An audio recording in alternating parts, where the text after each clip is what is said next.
नमस्ते मित्रों, आप सभी का एक बार फिर से स्वागत है आपकी अपनी जो कक्षा चली हुई है मनुस्मृति स्वाध्याय की 35वीं कक्षा में। आज की जो कक्षा है वो बहुत महत्वपूर्ण है।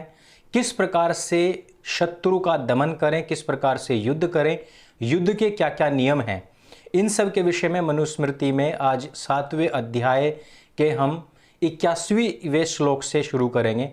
और इस कक्षा को शुरू करने से पहले मैं थोड़ी सी बातें आप लोगों से करना चाहता हूं कि आप लोगों ने जिस प्रकार से 34वीं कक्षा जैसे ही उसका शुरुआत हुई है और मनुस्मृति स्वाध्याय को हमने दोबारा से शुरू किया है, आप लोगों ने जो प्रेम दिया है, जो जिज्ञासाएं आपके अंदर थी, वो सारी की सारी उभर करके सामने आई। उससे हम बहुत ज़्यादा जो है हमें यह है जो आपका प्यार देखने को मिला है, इससे हमें बहुत ज़्यादा उत्साह मिला है और आपका बहुत बहुत धन्यवाद। इसी कक्षा के साथ ही साथ इस चैनल पर भी 50,000 सब्सक्राइबर्स पूरे हुए, अब तो 51,000 से भी ऊपर पहुंच गए हैं। और मुझे पूरी आशा है कि जितने भी युवा हैं, क्योंकि मनुस्मृति स्वाध्याय की कक्षाएं अभी तक नहीं चली थी कहीं पर भी, और जिसमें कि हमने समावेश किया है जो आज के समय में हमारे साथ में घटित होने वाली घटनाएं हैं, उनके ऊपर मनुस्मृति कितनी घटित होती है उसके ऊपर हमने विशेषता बल दिया है। फिर दूसरी बात मैं ये बताना चाहता हूँ कि बहुत सारे मित्र बार बार पूछते हैं कि विशुद्ध मनुस्मृति की जो PDF है वो हमको कहाँ से मिलेगी। तो आप 34वीं कक्षा के पिन कमेंट में भी लिंक है, वहाँ पर से भी डाउनलोड कर सकते हैं। इस वीडियो के पिन कमेंट में भी आपको ये लिंक मिल जाएगा, वहाँ से उसको डाउनलोड कर लीजिएगा। तीसरी बात मैं आपको बताना चाहता हूँ कि जो हम बोल रहे हैं बार बार आपको श्लोक कि श्लोक नंबर ये 80 है, ये 81 है, यह जो श्लोक संख्या है, यह श्लोक संख्या उस मनुस्मृति की है जो जिसमें अशुद्ध और विशुद्ध दोनों प्रकार के श्लोक हैं। वहाँ क्योंकि अधिकतर लोगों के पास में वही है, और क्योंकि जो विशुद्ध आप पढ़ रहे हैं उसमें भी श्लोक संख्या ये दी गई है, इस वजह से इससे आपको पहचानने में कोई मुश्किल नहीं होगी। वास्तव में जो 7वें अध्याय का 81वां श्लोक है वो विशुद्ध अगर हम देखें तो वो 62वां है, अर्थात बीच में 19 श्लोक जो थे वो अशुद्ध थे, मिश्रित किए गए थे इसको बदनाम करने के लिए, और उनको इसमें से निकाल करके फेंक दिया गया। इसी वजह से कहीं कहीं आपको क्रम में भी मिलेगा कि 81 के बाद सीधे 85 आ गया, 85 के बाद 86 को ड्रॉप कर दिया, 87 आ गया, क्योंकि वो बीच बीच की अशुद्धियाँ थी। वो आपको संपूर्ण मनुस्मृति में सारी की सारी मिलेंगी, और उन किताबों में आपको पता लगेगा कि किस प्रकार से अशुद्धियों को निकाला जाता है। उसकी PDF भी हम पिन कमेंट में नीचे दे देंगे। तो आज हम शुरू करते हैं आज की कक्षा, और सबसे पहले पढ़ते हैं 81वां श्लोक 7वें अध्याय का। अध्यक्षान् विविधान् कुर्यात् तत्र तत्र विपश्चितः ते अस्य सर्वाण्यवेक्षेरन्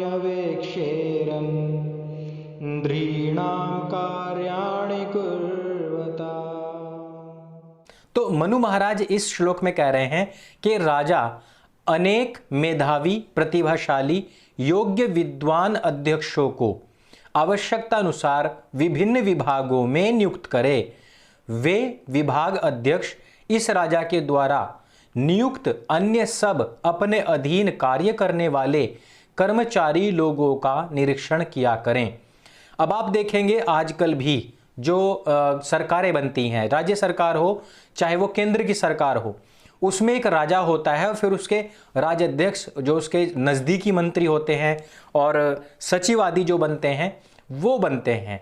लेकिन इसमें क्या कहा गया है, मनु महाराज स्पष्ट तौर पर कहते हैं कि जो मेधावी हैं, प्रतिभाशाली हैं और जो योग्य हैं और जो विद्वान हैं, ऐसे ही लोगों को अध्यक्ष बनाए, आवश्यकतानुसार ही, जबरदस्ती नहीं, यारी रिश्तेदारी देख करके नहीं कि आप 12वीं फेल को बना देते हैं HRD मिनिस्टर, और यहाँ दिल्ली में भी यही हाल है कि 12वीं फेल जो है वो शिक्षा मंत्री बन जाता है। तो इस प्रकार से नहीं, और वो अगर विद्वान हैं तो ही उनको बनाए, तब जाकर के वो लोग अपने अधीन कर्मचारियों को रखें। और वो कैसे हों कर्मचारी, वो सारे के सारे भी इन्हीं सब गुणों वाले हों और उनके निरीक्षण में वह कार्य को करे। लेकिन आजकल जो मनुस्मृति को गाली देते हैं वो इस विषय में कुछ नहीं बोलते हैं, क्योंकि यह जो व्यवस्था मनु महाराज ने दी हुई है यह सबसे ज्यादा सफल है। अगर आप भाई भतीजावाद करेंगे पदों को देने में भी, यदि आप पद आदि देने में पैसा देखेंगे, यदि आप ये देखेंगे कि इससे मेरे संबंध कैसे हैं, आजकल तो लड़कियों को सेक्रेटरी बनाया जाता है उनकी खूबसूरती को देख करके, उनके वो कितने कम कपड़े पहनती हैं ये देख करके, विद्वत्ता यदि उनमें नहीं भी होगी तो भी चल जाएगा। तो इसी वजह से ऐसे लोग अपने बिजनेस हो चाहे फिर उनकी राजनीति हो, वो उसमें हमेशा हमेशा के लिए ही नष्ट हो जाते हैं। अब आगे अगले यानी कि 82वें श्लोक में मनु महाराज क्या कहते हैं उसको सुनते हैं। आवृत्तानां गुरुकुलात् विप्राणां पूज्यको भवेत् नृपाणामक्षयो हि एष निधिर्ब्राह्मो विधीयते। इस श्लोक में कहा गया है कि राजा स्नातक विद्वानों का सत्कार करे। कहा गया है कि जो राजा है सदा जो राजाओं को वेद प्रचार रूप जो उसका अक्षय कोश है, गुरुकुलात आवृत्तान पूजकः भवेत, इस प्रचार के लिए कोई यथावत ब्रह्मचर्य से वेद आदि शास्त्रों को पढ़कर गुरुकुल से आवे, उसका सत्कार राजा और सभा यथावत करे। विप्राणाम अर्थात उनका भी जिनके पढ़ाए हुए वो विद्वान होवे, उन गुरुओं का भी करे। विप्र कहते हैं जो गुरुजन होते हैं। इस बात के करने से राज्य में विद्या की उन्नति होकर अत्यंत उन्नति होती है। इस प्रकार से उन्होंने 82वें श्लोक में कहा है। यानी कि जो लोग जो ब्रह्मचर्य आदि का पालन करते हुए गुरुकुलों से पढ़ करके निकलते हैं स्नातक, उन लोगों का सम्मान करना चाहिए। आजकल आप देखते हैं सरकारों में जो अच्छे अच्छे पढ़े पढ़े लिखे भी बच्चे हैं उन तक को नहीं पूछा जाता है। जब वो अपने हक के लिए सड़कों पर बैठते हैं तो उनके ऊपर लाठियां तक भांजी जाती हैं, उनको पीटा जाता है। और सम्मान तो छोड़िए, उनके गुरुओं तक को भी कई बार स्टूडेंट्स को जेल तक में डाल दिया जाता है। यह सब चीजें मनु महाराज के द्वारा पूरी तरीके से निषिद्ध हैं। यदि कोई भी बालक, देखिए उस समय पर गुरुकुल, इसका मतलब ये नहीं है कि जो गुरुकुल से निकलने वाले वही बालक जो जिसका एक गुरुकुल रूढ़ अर्थ निकाला जाता है। विद्यालय, यूनिवर्सिटीज, जो कुछ भी आप कहें, जो गुरु का कुल है वो विद्यालय है, यूनिवर्सिटी है। वहां से निकलने वाले जो स्नातक विद्वान बच्चे हैं उनको हाथों हाथ लेकर के उनकी नियुक्तियां करना। देखिए पूर्व के श्लोक में विद्वानों को इसलिए पहले ही कह दिया गया है, उनकी नियुक्तियां करना तो सबसे पहला धर्म है किसी भी राजा का। लेकिन यहां पर पिटते फिरते हैं छात्रगण, यह बहुत बुरी बात है। इस वजह से भी मनु महाराज स्टूडेंट्स के लिए भी बहुत अच्छी बातें कहते हैं। स्टूडेंट्स को भी यह जानना समझना और पढ़ना चाहिए कि मनु महाराज हमेशा से ही सिर्फ और सिर्फ सच्ची बातें कहते आए हैं और उन्होंने इसीलिए इसको विश्व का विधान बताया है, बनाया भी है पूरी संपूर्ण मानव जाति के लिए, न केवल किसी एक आधी जाति के लिए। अगले श्लोक में हम चलते हैं, युद्ध के लिए गमन और युद्ध संबंधी व्यवस्थाएं क्या हैं। श्लोक सुनते हैं और ये श्लोक संख्या है 87। देखिए बीच के जो 5 श्लोक हैं वो सारे के सारे अशुद्ध थे, निकाल दिए गए। अगला श्लोक हम सुनते हैं। समोत्तमाधमयी राजा त्वाहुतः पालयन् प्रजाः न निवर्तेत संग्रामात् क्षात्रं धर्ममनुस्मरन्। इस श्लोक में कहा गया है जब कभी प्रजा का पालन करने वाले राजा की अपने से तुल्य या अपने से उत्तम या छोटे संग्राम में आह्वान करे तो क्षत्रियों के धर्म का स्मरण करके संग्रामात न निवर्तेत, यानी कि संग्राम में जाने से कभी निवृत्त न हो, अर्थात बड़ी चतुराई से उनसे युद्ध करे जिससे कि अपनी ही विजय हो। अर्थात पीठ दिखाने वाला राजा नहीं होता है, डर करके भाग जाने वाला राजा नहीं होता है। इस प्रकार से राजा के गुण बताए गए हैं कि उस पर डट जाए, यदि किसी ने उसको चेताया है, यदि उसको चेतावनी दी है और ललकारा है उसको तो क्षत्रियों का धर्म क्या कहता है कि उससे जाने से निवृत्ति ना ले, सीधे जाकर के युद्ध करे और उसमें भी चतुराई का प्रयोग करे। आपको याद होगा कि भारत का एक बहुत बड़ा हिस्सा चीन ने ऐसे ही लूट लिया था और हमारी उस समय की जो नेहरू की सरकार थी उसने कायरतापूर्ण उस समय पर व्यवहार किया था और वह हिस्सा जो है आज तक चीन के पास है। और यही नहीं कि वो हिस्सा लेकर के निवृत्त हो गया हो, अब वो बार बार भारत के क्षेत्रों में घुसपैठ करता है क्योंकि उसके पास में एक संदेश चला गया कि यहाँ की जो जनता है, यहाँ के जो लोग हैं वो भीरू हैं, वो कायर हैं। इस प्रकार के संदेश भविष्य में भी जाते हैं। 70-80 साल तक हमको अभी भी ये बातें झेलनी पड़ रही हैं। इस प्रकार से राजा में क्या गुण होना चाहिए, आप सभी युवाओं को यह गुण अपनाना चाहिए, तभी जाकर के आप सच्चे मनुवादी कहलाएंगे। अब हम अगले श्लोक में चलते हैं जो है 89। इस श्लोक में क्या कहा है मनु महाराज ने? आहवेषु मिथ अन्योन्यम जिघांसन्तो महीक्षितः युध्यमानः परं शक्त्या स्वर्गं यान्त्यपरां मुखाः।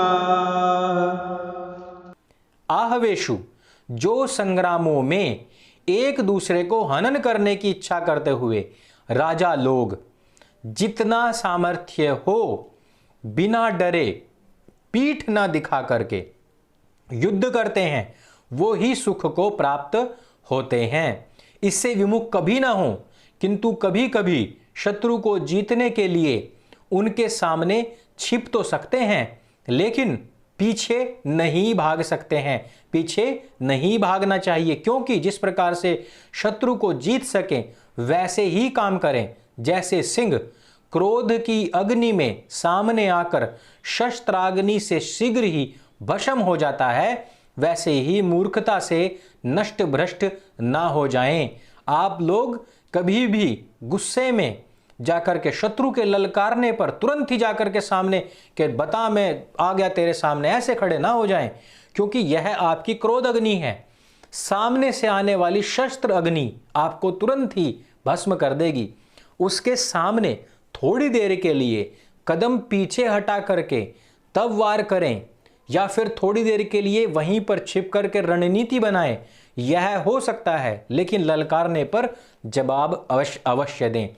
यहां पर कहीं पर भी यह नहीं कहा गया कि आपने उसके पीठ पीछे वार करना है या कुछ, सामने ही छिपना है, पीठ पीछे से कुछ भी नहीं करना है। अब युद्ध में किन किन को ना मारें, इन नियमों का भी पता होना चाहिए। श्लोकों को पढ़ करके जानते हैं कि मनु महाराज क्या कह रहे हैं।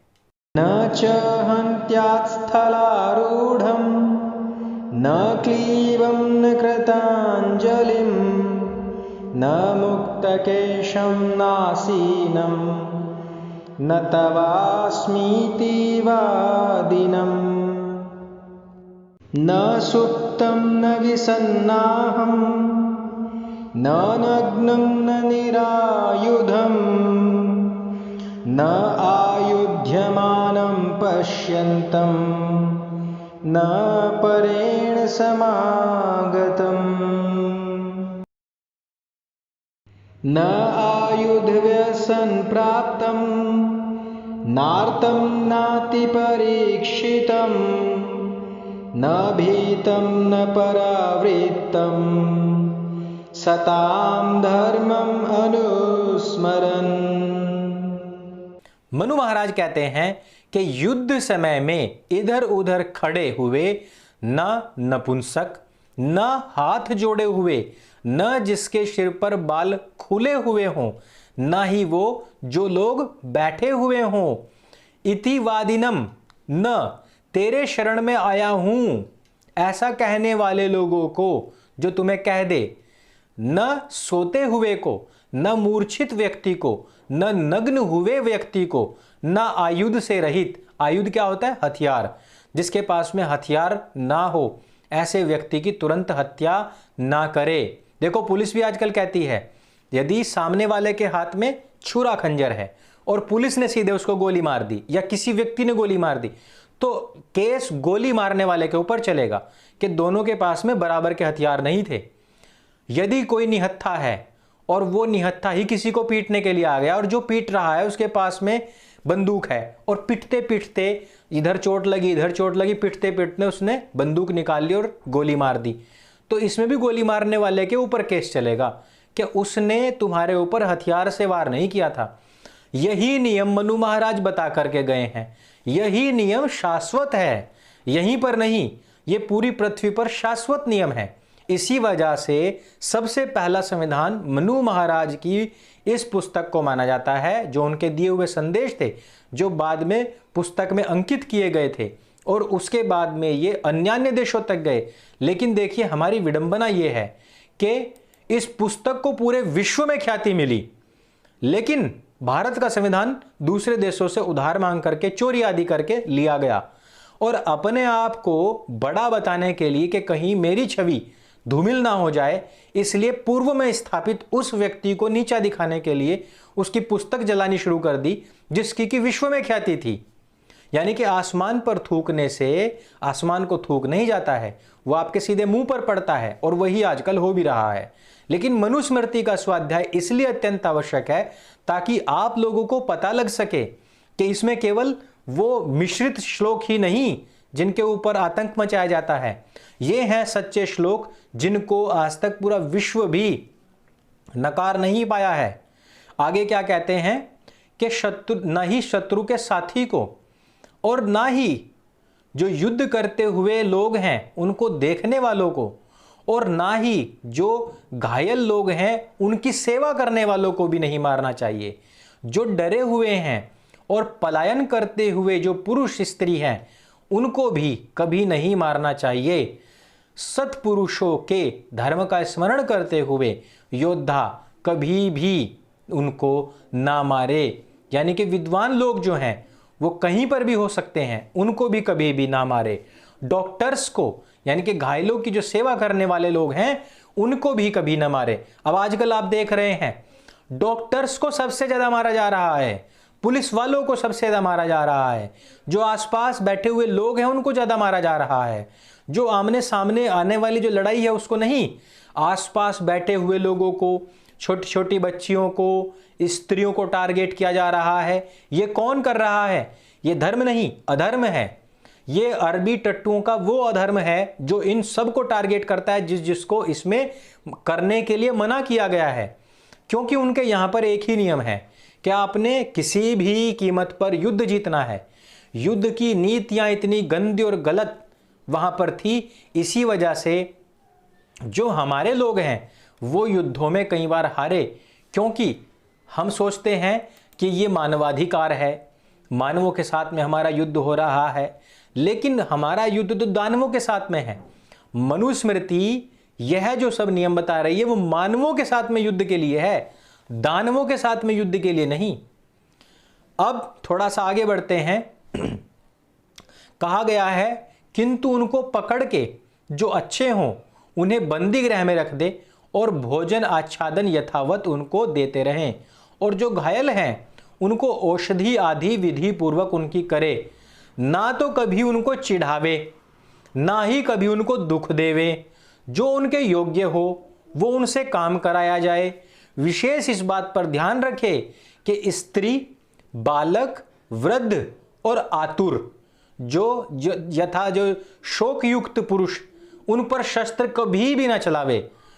उनमें लड़कों को अपने संतानवती ही पाले, स्त्रियों को भी उनका भी पालन पोषण करे। उनको ध्यान दीजिए, उनको अपनी बहन और कन्या के समान ही समझे, कभी भी उनकी तरफ विषयासक्ति की दृष्टि से ना देखे। जब राज्य अच्छे प्रकार से जम जाए और जिनसे पुनः पुनः युद्ध करने की शंका ना हो, उनको सत्कार पूर्वक, आदर पूर्वक छोड़ करके अपने अपने घर व अपने अपने देश को भेज देवे, और जिनसे भविष्य काल में विघ्न होने की संभावना हो उसको सदा के लिए कारागार में रख दे। इस प्रकार से ये 91, 92 और 93 श्लोकों का भावार्थ हुआ। कितनी सुंदर बात है। स्त्रियों को कभी भी विषयासक्ति दृष्टि से ना देखे। लेकिन यदि आप अधर्म, यदि आप अरब के कल्चर की तरफ देखेंगे, यदि आप उस कल्चर की तरफ देखेंगे जिससे आज पूरा का पूरा विश्व उसके आतंकवाद से त्रस्त है, तो उनका सबसे पहला टारगेट महिलाएं हैं।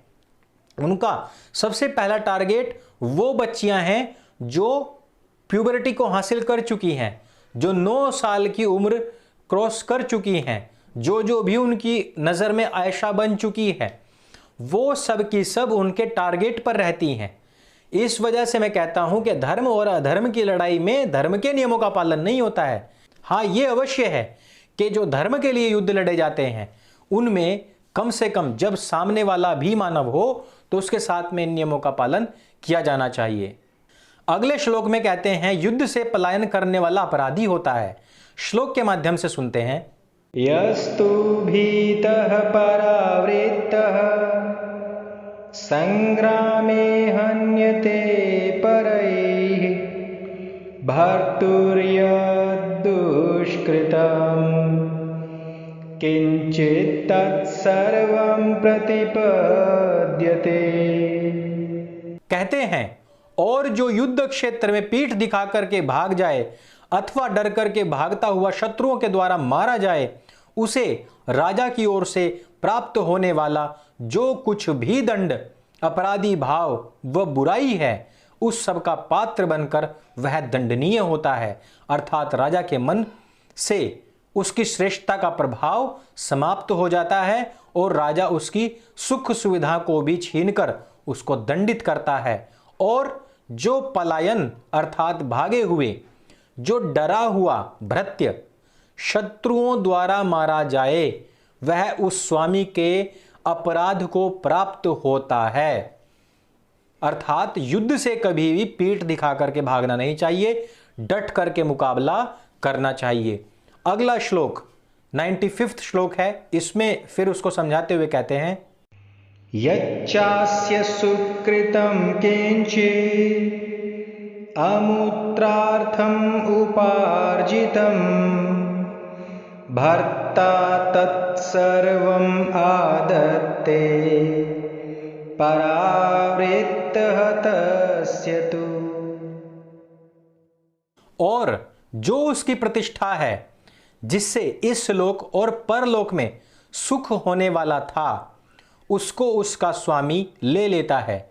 जो भागा हुआ मारा जाए उसको कुछ भी सुख नहीं प्राप्त होता है, उसका पुण्य फल नष्ट हो जाता है और उस प्रतिष्ठा को वह प्राप्त होता है जिसने धर्म से यथावत युद्ध किया हो। अर्थात कहने का मतलब सिर्फ और सिर्फ यही है कि जो व्यक्ति डट करके युद्ध करता है वो जीतने के बाद में इस लोक तथा मृत्यु के बाद में जो हमारा अगला जन्म होना है उसमें भी सुख को प्राप्त करता है, क्योंकि हमारे जो गुण धर्म स्वभाव हैं वो हमारे साथ रहेंगे, हमारा जो ज्ञान है वो हमेशा हमारे साथ रहेगा, जो हमारे संस्कार हैं वो हमेशा हमारे साथ रहेंगे। यदि हमारे भागने के संस्कार पड़ गए तो वो अगले जन्म में भी हमको परेशान करेंगे। आपने देखा होगा कुछ बच्चे पैदाइशी ही इतने ढेटे होते हैं, इतने ज्यादा दृढ़ संकल्पित होते हैं, वो उनमें कहां से आया? उनके पूर्व जन्मों के संस्कार हैं जो वो इनको इस जन्म में भी मिलते हैं। उन्हीं का दूसरा सजन्म जो सहोदर भाई होता है, सहोदर भाई अथवा बहन का जो नेचर है, जो व्यवहार है वो बिल्कुल अलग होता है, लेकिन कुछ बच्चों का बहुत अच्छा होता है। वो इसी वजह से है क्योंकि उसके साथ में उसके पूर्व जन्मों के संस्कार भी जुड़े हुए हैं। इस प्रकार से अपनी वीरता, शौर्यता और साहस का हमको उदाहरण प्रस्तुत करते हुए युद्ध करना चाहिए। और आजकल हम देखते हैं कि सनातन धर्म इसी वजह से, अपनी मनुस्मृति को भूलने की वजह से ही आजकल दर दर मारा मारा फिर रहा है। आप देखते होंगे आए दिन हिंदुओं के ऊपर, सनातन वैदिक धर्मियों के ऊपर जितने भी अत्याचार हो रहे हैं वो केवल और केवल मनुस्मृति को ना पढ़ने, इसको भूल जाने की वजह से ही हो रहे हैं। अन्यथा इनसे बड़ा योद्धा इस धरती पर कोई भी नहीं है। धर्म सनातन वैदिक धर्म ही है। हिंदू एक छत्र छाया है। कहीं पर भी आपने ये नहीं सुना होगा कि हिंदू धर्म की जय, सनातन वैदिक धर्म की ही जय होती है। इस वजह से आप सनातनी बने, हिंदू ना बने। हिंदू छत्र छाया है, कोई धर्म नहीं। उस छत्र छाया के नीचे बहुत सारे अलग अलग कल्ट्स, अलग अलग मान्यताएं, विचारधारा शरण लेती हैं। इस वजह से सनातन वैदिक धर्म कहा भी गया है कृण्वन्तो विश्वमार्यम। कृण्वन्तो विश्व हिंदू नहीं कहा गया है, कृण्वन्तो विश्वमार्यम कहा गया है। इस वजह से सनातन वैदिक धर्म से जुड़े रहें, अपने ग्रंथों से जुड़ें, अपने ऋषियों के संदेश को सुने, ईश्वरीय वाणी को सुने, उसके साथ में जो जो भी आप प्रैक्टिकल कर सकते हैं वो सब करें, तो जीवन में आपके कभी भी दुख, संताप और खास तौर पर जो पराजय है वो कभी नहीं आएगी। यदि ये वीडियो आपको अच्छा लगे तो इसको सबके साथ में शेयर अवश्य करें, और वीडियो को अंत तक देखने के लिए आप सबका बहुत बहुत धन्यवाद। वैदिक इन्फो चैनल को सब्सक्राइब करना ना भूलें। मेरे संग बोलिए, सत्य सनातन वैदिक धर्म की जय। कृण्वन्तो विश्वम आर्यम।